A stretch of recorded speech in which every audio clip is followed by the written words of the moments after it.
To help facilitate the panel discussion, I'm going to ask our own Sherman Banks, former past president of Sister Cities International, to introduce her visitors from Ghana. Actually, I've already done that, but we will go ahead and my good friend, Mr. Sherman Banks.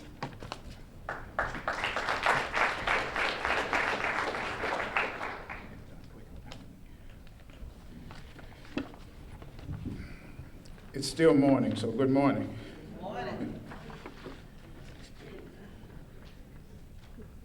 I'm not sure if I have all my notes, but I'm going to look to make sure.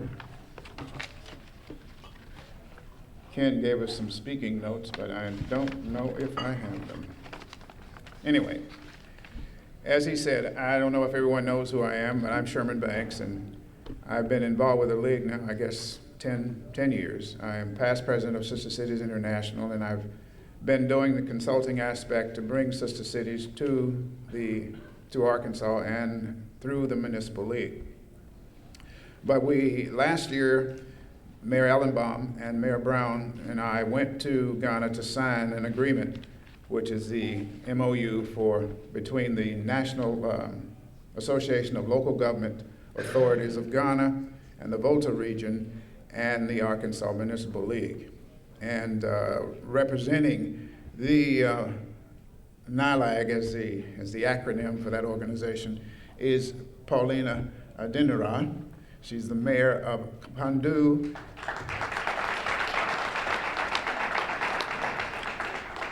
And she is going to sort of give you an overview of NILAG and tell you exactly how that process is going to work, and then we'll have some questions that I will direct toward her and to the both mayors, if we ever get Mayor Brown in here. I don't know where he disappeared. I saw him carrying his knapsack, so I don't know where he went.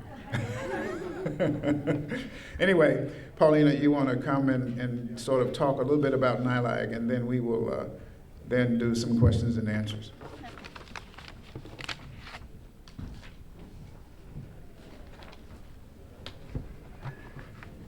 Good morning.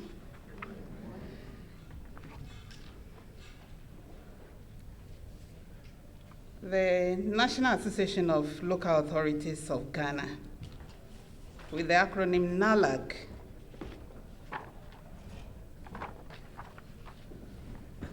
is a nationwide organization, and the mouthpiece of the local authorities, that is the metropolitan, municipal, and district assemblies, as we call them in Ghana. In 1962, two separate associations, the National Association of Local Authorities and the Association of City and Municipal Councils, existed to serve the interests of local councils in Ghana. On the 18th November 1977, the two associations were merged and called the National Association of Local Councils. The association performed creditably, attracting government to fund it through subventions.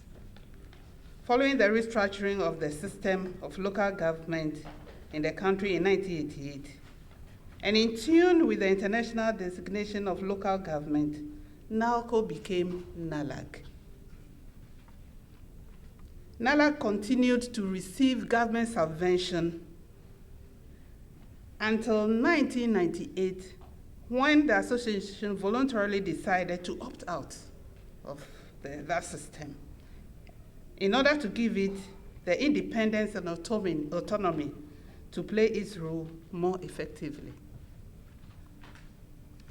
The principal objectives of NALAG are to promote the development of local government administration and decentralization in Ghana through advocacy and lobbying.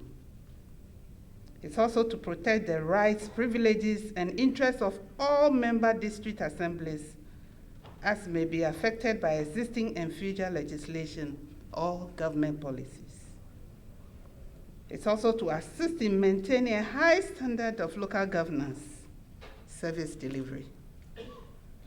It's to provide a forum for discussion and exchange of ideas, experience, and information on matters of mutual interest related to local government and decentralization.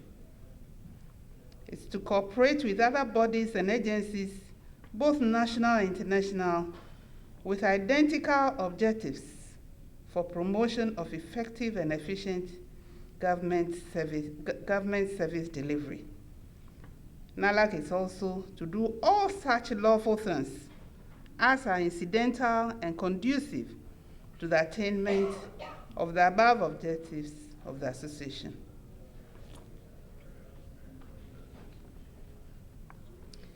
NALAC works to achieve its objectives through lobbying and advocacy, as I said. It's also supposed to be an association that will train and build the capacities of the local government, the municipal, the metropolitan, and the district assemblies.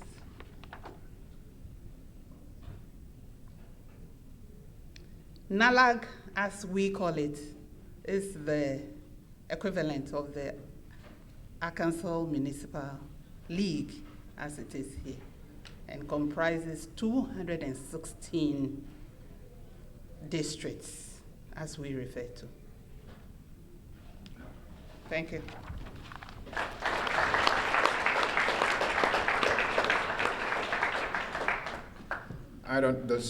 If we ask questions, do they need to come to the microphone to answer them, or can they be answered from the floor? I mean, from their seats. Talking to you.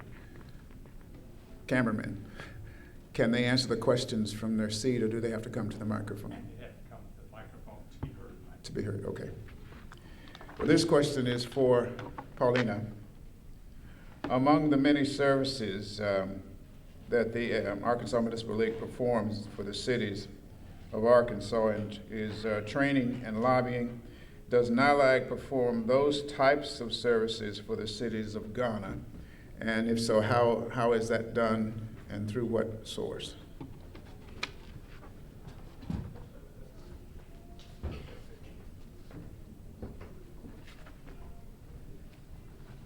As I mentioned earlier, as one of its objectives, NALAG is expected to train and lobby on behalf of the local authorities in Ghana.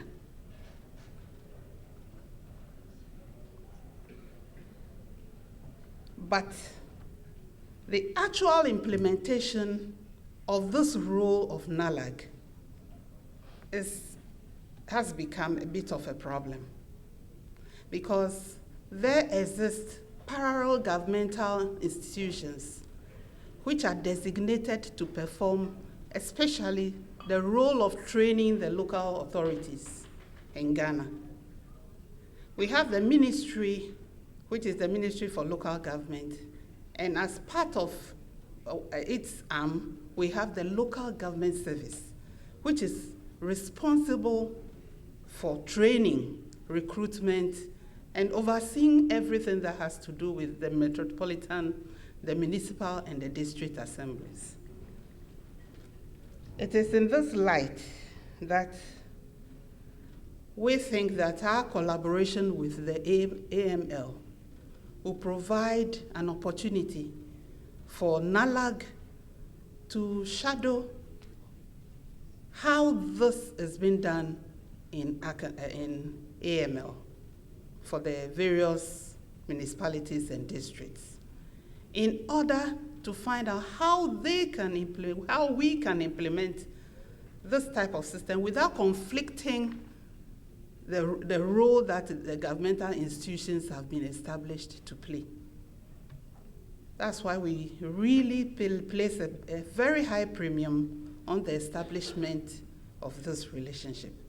And we are looking forward to the opportunity for the administrative arm of NALAG to come over here and understudy and shadow the system in order to re-strategize to perform this role better than it is doing now. Thank you.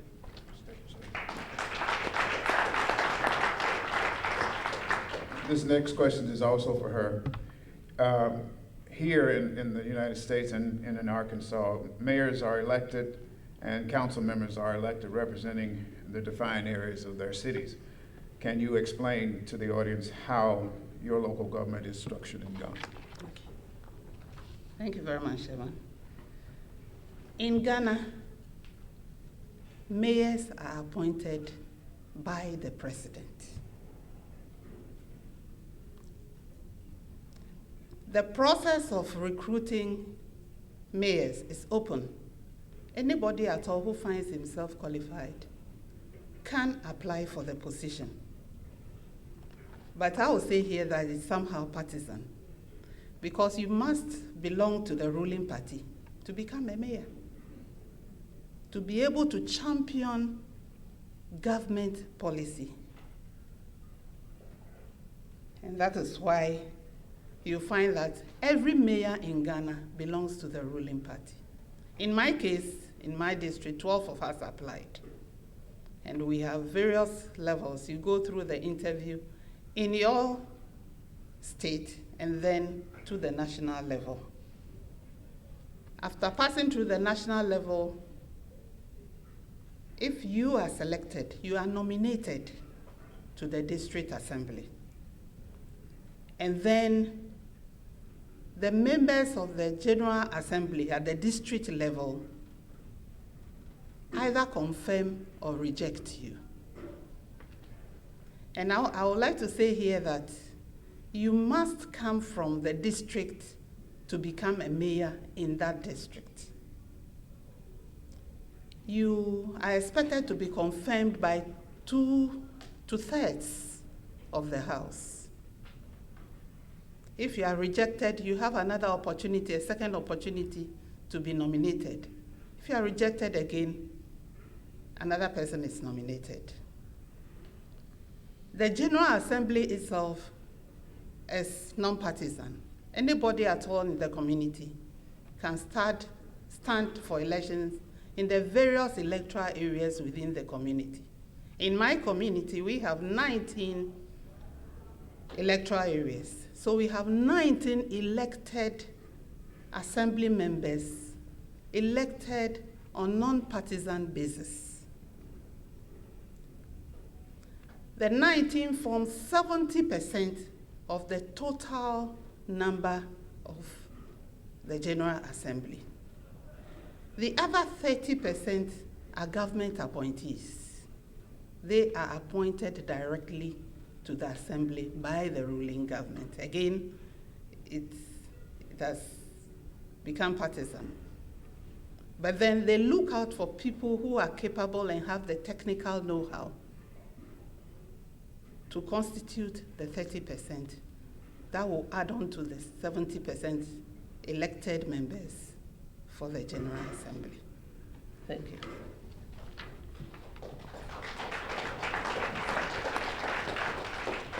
This next question is either for Mayor Allenbaum or Mayor Brown.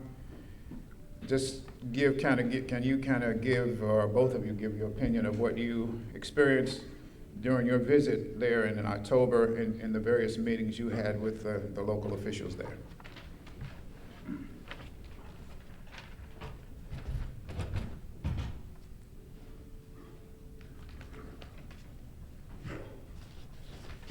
Excuse me.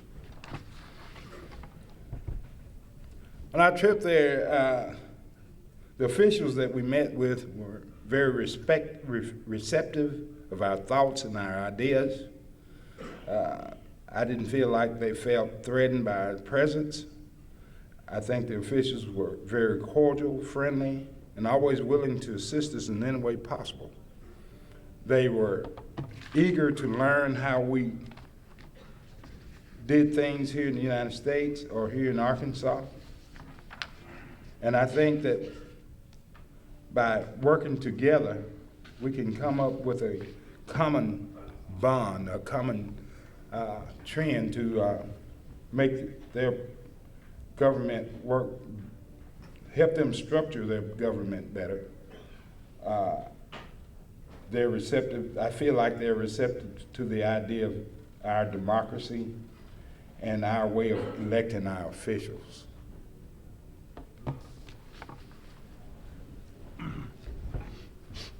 Like Mayor Brown mentioned, they were very respectful of our delegation when we were there. And I mean, when we immediately exited the plane, they had everything set up for us, escorts to our hotels, our very first meeting with the Minister of Finance. And we met with the Minister of Petroleum, the Port Authority, so the Minister of Agriculture, and each one of them, like Mayor Brown had mentioned, they were open for our ideas, and as well as we were very receptive with what their culture and everything was.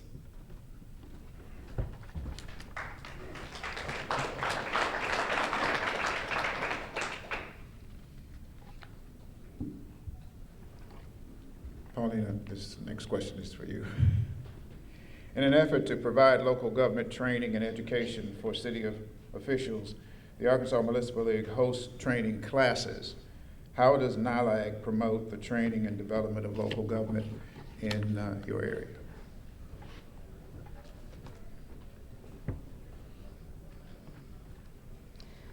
I would say that NILAG is still in its infant stages, trying to develop and evolve systems to meet the needs of the local government system.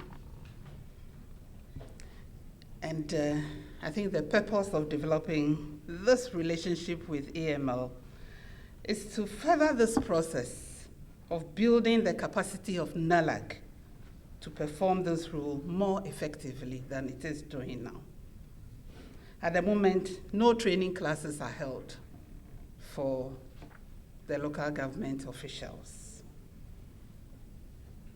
It is the local government service, as I mentioned earlier, which plays that role. Thank you.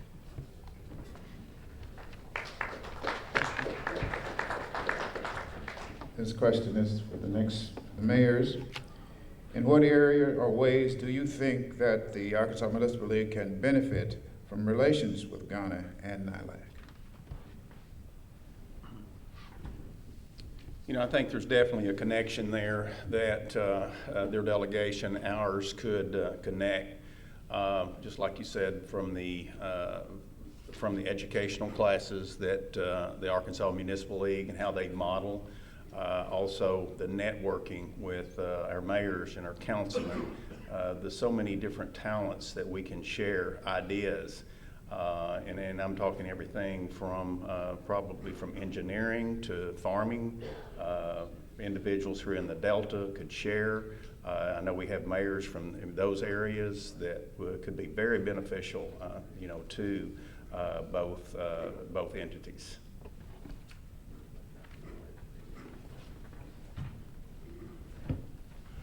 I'd like to also add that in the area of trade, Ghana could be a major exporter of non-perishable goods as well as food.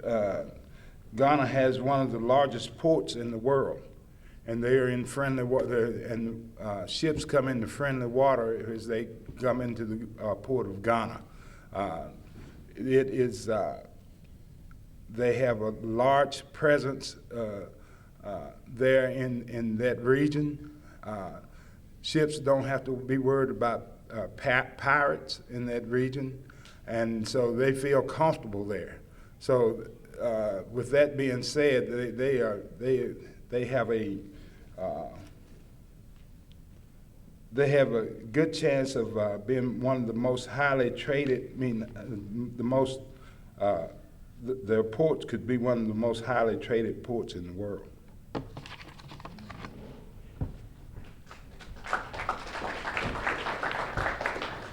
And since we have a port here and a free trade zone, which would also be an asset in working between those two areas.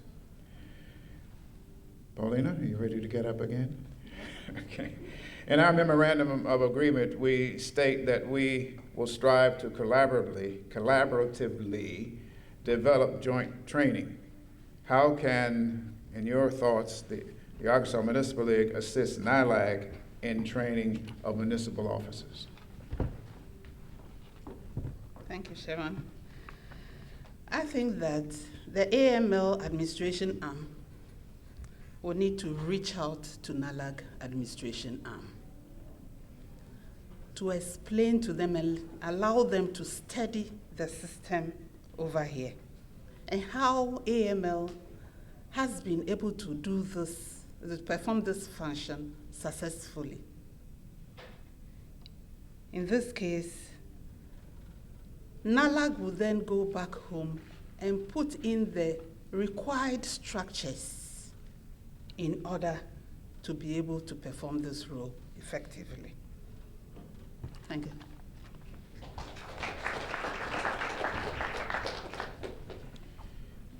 We're running out of time as well. For the two mayors, do you think we can develop a mutually beneficial training program for Ghana and Arkansas Municipal League? Now, you can elaborate on that as you see fit.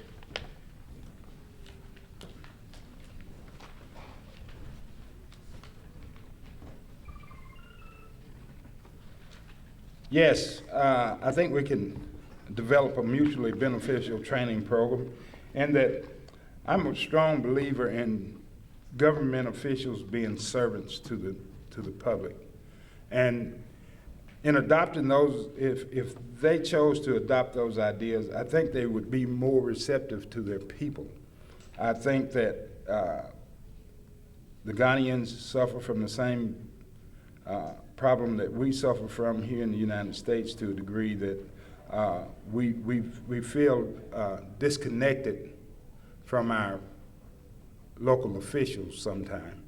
And I think that if we can share with them that by being connected to your officials and not being frightened by them or feel like they're up higher than you are, I think that they would have a better working relationship, and therefore they could interact and become more productive. Okay, I know we're short of time, but I'm going to kind of go away from that question just a minute and just talk a little bit. You know, Harry had mentioned the port and, you know, how we can trade with them. Our delegation, we had two individuals from Riceland Foods, and they have not traded rice with Ghana since in the early 80s. And my last conversation with the delegation that was over there from the Stuttgart area, that they were just about to ship their first load. When we were there, we saw rice at the port from Vietnam, and we definitely think that, and the gentleman from Stuttgart, from Riceland Foods, think that we can give them a better quality. And also, our expertise is farming. We have one growing season. They have 3 growing seasons. And I think getting someone in their area to be able to train, and I think the possibility, and I know, Mayor, that when we were there, we talked about the opportunities for maybe a farmer from Arkansas going over there, setting up and getting land, their availability of land. It's a beautiful country. The Volta region is rich and it's fertile, and there are just so many opportunities. And I know one other opportunity there, a lot of the highways, they're very interested in improving their infrastructure. And at the port, they have, the China delegation is over there building roads. They're not as happy. They would love to have the USA to come over, the United States. We have contractors in the state of Arkansas that could lend a hand, and it could be economically feasible for them to relocate over there. The Port Authority has $24 billion in cash to improve their infrastructure there. They are begging for quality work from the United States. I really think that's where that we could connect and be a valuable asset to the Ghana delegation.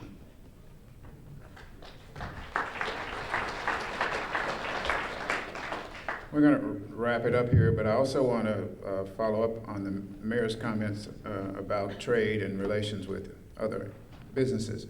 We also, in March of this year, February of this year, we took representatives from Aristotle, Inc. to go over to take a look at how to develop broadband services for the region, because at this point they're trying to develop a better education system, and by doing so, they need a broadband system beginning in the Volta region and eventually spreading throughout the rest of the country. And so, having said that, I want to say that, we talk about strength and differences and diversity, and what most people mean by this is through our acceptance of diverse points of view, we are able to more nearly get a complete understanding of any problem that faces us. And this is really not a problem, it's an opportunity. And the difference that causes us to be suspicious of one another can actually become bridges upon which we can newly approach important issues of the day. And this is an opportunity. I remember when we were getting ready to go, and Mayor Ellenbaum called me several times, and he said, I don't know if I'm going to go or not. And then he did that several times, and finally he called and he said, I'm going. And we're just going to get over there and see what we can do, how we can help, how we can make a difference. And that's what this is all about. We are the citizens of the world. We make the difference. We're the citizen diplomats of the world. And if we don't spread our wings and teach and learn, we will never bridge that gap. And that's what this is all about. And I thank Don Zimmerman for the opportunity that he is allowing us to do with the Municipal League to bring our ideas and thoughts to the rest of the world. So thank you very much.